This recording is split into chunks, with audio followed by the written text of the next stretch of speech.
Chers collègues, merci à toutes et à tous d'être présents aujourd'hui.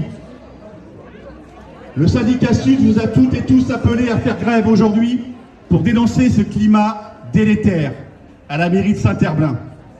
La ville utilise les agents pour préserver en façade une bonne image au lieu de reconnaître leur travail et leur donner des conditions de travail décentes. Nos revendications sont toujours les mêmes. Le versement de la prime Covid aux exclus de ce dispositif de reconnaissance.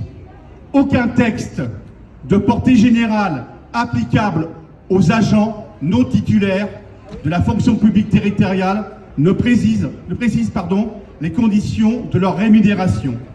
Ces dernières sont fixées contractuellement. Aucun principe n'impose au gouvernement de fixer par voie réglementaire les conditions de rémunération des agents contractuels, ni les règles d'évolution de ces rémunérations. Contrairement à ce que prétend la ville, avec acharnement, un agent contractuel peut donc bien percevoir les primes et indemnités dans les mêmes conditions que les fonctionnaires. La délibération institutive du régime indemnitaire doit préciser cette décision. Il ne suffit pas de répéter à l'infini une chose pour qu'elle soit vraie.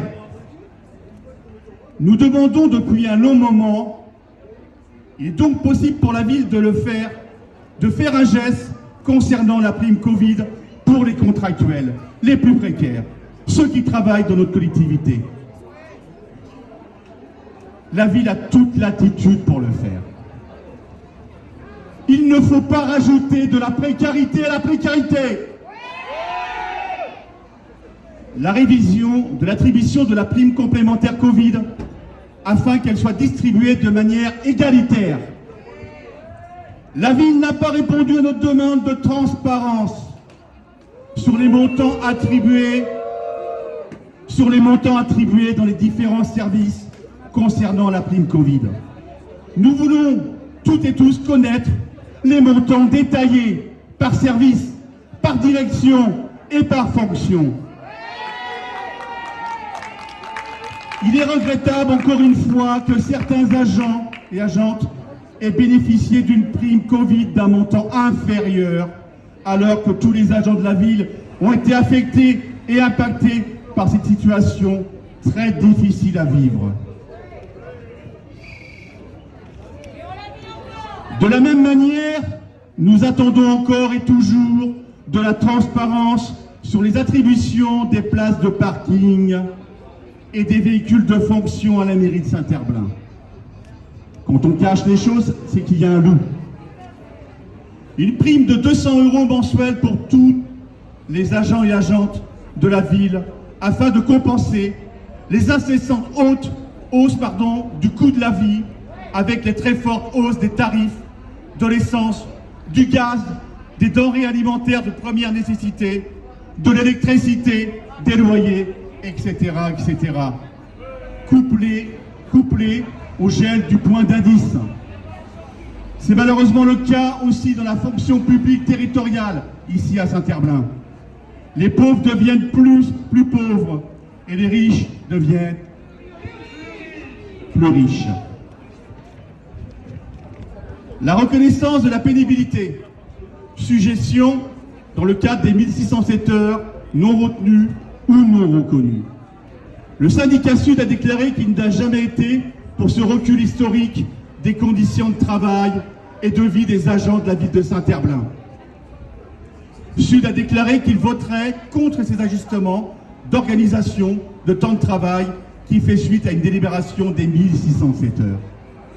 Ceux qui ont voté l'application des 1607 heures en comité technique n'ont malheureusement pas permis à Sud d'obtenir plus de suggestions, notamment pour tous les métiers liés à la pénibilité, au bâtiment, au sport, métiers de manutention, jardinier, dans les écoles, dans tous les métiers de la ville de Saint-Herblain où la pénibilité est présente, ainsi que pour les étapes aquatiques et terrestres, au même titre que leurs collègues animateurs, animatrices périscolaires, sans oublier les métiers liés à la pénibilité, particulièrement féminisés comme dans les crèches. Notre syndicat continue de défendre les droits et intérêts des agents et agentes et condamne ces régressions sociales. Une augmentation du nombre de chèques déjeuner de 16 à 19 tickets par mois et des chèques déjeuner pour tous les agents et agentes afin que soit appliqué à la lettre un jour travaillé, un chèque déjeuner. La ville de Saint-Herblain était très rapide pour passer aux 1607 heures. Mais ils le sont beaucoup moins pour passer de 16 à 19 chèques déjeuner par mois et le donner à tous ceux qui ont été exclus, notamment dans les écoles. J'oublie pas les assistantes maternelles, tous ceux qui n'ont pas ce chèque déjeuner. C'est un pouvoir d'achat supplémentaire aujourd'hui. Autrement dit, un jour travaillé égale un chèque déjeuner. Mais peut-être que la ville attendait le passage aux 1607 heures, entraînant plus de jours travaillés pour annoncer encore plus de chèques déjeuner. Un élargissement des horaires atypiques au samedi, en plus du dimanche, comme recommandé par la Direction générale de l'administration et de la fonction publique. Conformément, concernant les 1607 heures, la ville a semblé amèrement regretter l'obligation légale de s'y conformer et ainsi y soumettre les agents et agentes. Pourtant, quand Sud leur propose des solutions pour atténuer les conséquences négatives de cette nouvelle vie au travail, la ville nous répond non froidement.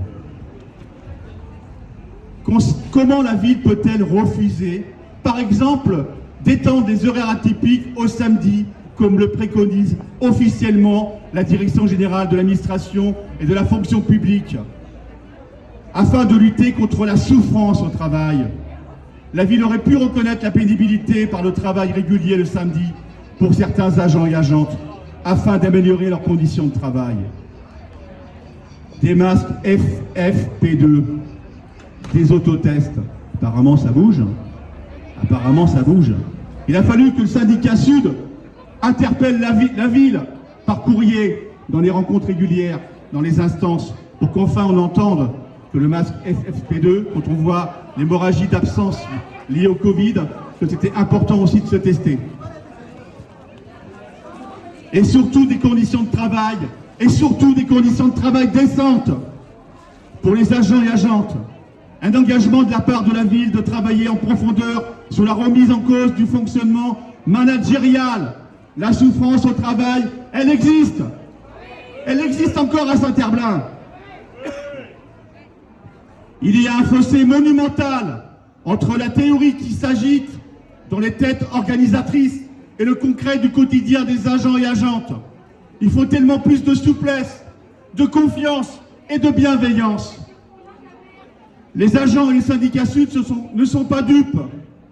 Ils ne sont pas dupes. Ils souffrent de ce manque de considération et de reconnaissance, pour ne pas dire de mépris.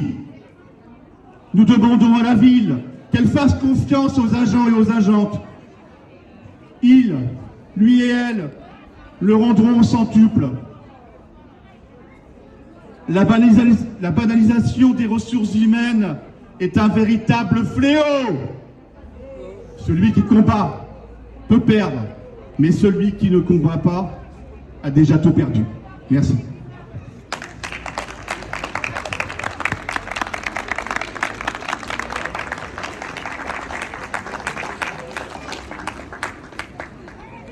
Tu vois la musique ?